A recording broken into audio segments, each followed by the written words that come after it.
Hey writers, okay, this week you're gonna plan and write a literary nonfiction book.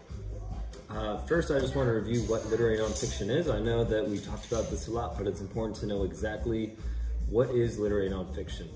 So literary nonfiction is where an author tells a story, but then also teaches about something in the story. So I'm gonna just show you some examples of literary nonfiction texts that you might remember from class. This is a story about a front-end loader and what he does during a day. This is a story about a bee named Scout, and one day passes in this story.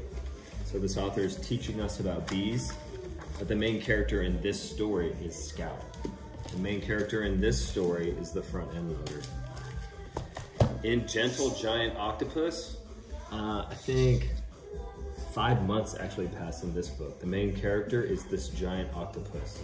So this follows the octopus for 5 months and teaches us about octopi.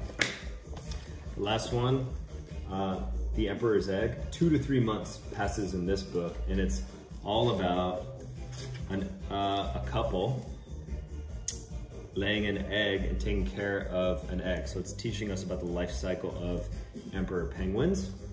A few mentor texts your teacher has written. Here's one I've written called Fred Delivers. It's about a delivery truck and what he does in one day.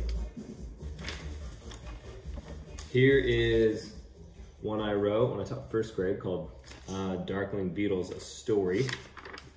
And in this book, Sheba, the main character, lays some eggs and has a bunch of beetle babies. So there's a couple months that pass in this story. And then my favorite book that I've written is called Airplanes, Buses in the Sky. And in this story, there's actually an airplane called Plane 513. And we follow this plane for more than a day, maybe 36 to 48 hours, as it goes from one airport to an airport on the other side of the world. So writers, it's really important to know what literary nonfiction is. Okay, writers, a plan book, we've used these anytime we were writing stories in class this year. And a plan book is actually a model of your book. But inside this little model of your book, we've been doing them this size all year, you're just writing down the big ideas and planning the important parts of your story. So today you're gonna be making a plan book and then using it to rehearse your story. But it's important to know that a plan book is a model of your story. So the same number of pages that are in my plan book are gonna be in my real book. I'm gonna number the pages in my plan book, and then those are gonna match up with the pages in my real book. And all of you should be familiar with this. We've done this for personal narrative, realistic fiction, and then we did it again for literary nonfiction before we took a break. How do you make a plan book? You need one piece of paper. It can be blank or lined. You're gonna take the paper and fold it hot dog style, like this. Then you're gonna cut along that line, cut carefully, so that you're gonna have 2 long strips of paper.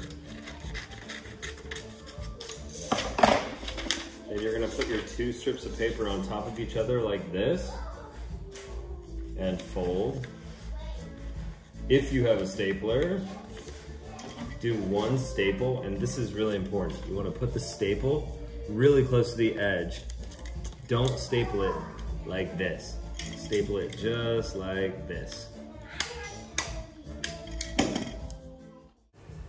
First, come up with the title. Put that on your cover at the top. Use capital letters for important words. You don't have to capitalize words like in or the. Add your name, you're the author, and then on the cover, tell us how much time passes in your story.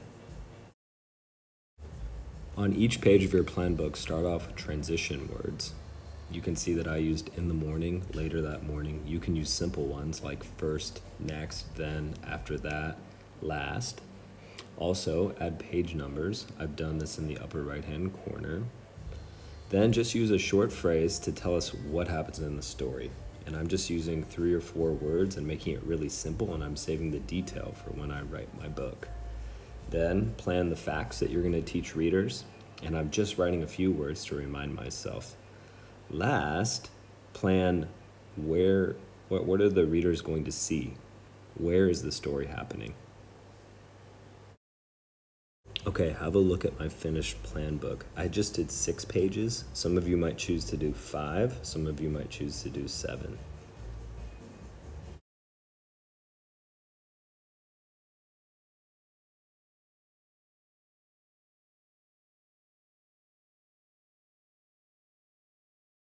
When you're done with your plan book, it's time to share it. So you're gonna click on the activity, then press upload. Then you need to pick each photo from your plan book. Now I've done it in 3 photos, 2 pages for each photo. And it's going kind of fast now, but you can see how I'm using the add page feature on the right to make 3 pages, and then I'm pressing the camera and then choosing upload. And you're gonna watch me do this again for page 3.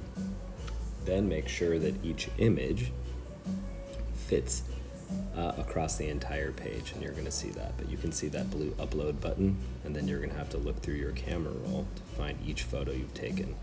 I recommend you take a photo with your plan book open, so it's 2 pages at a time, and you can see that your forgetful teacher forgot the cover.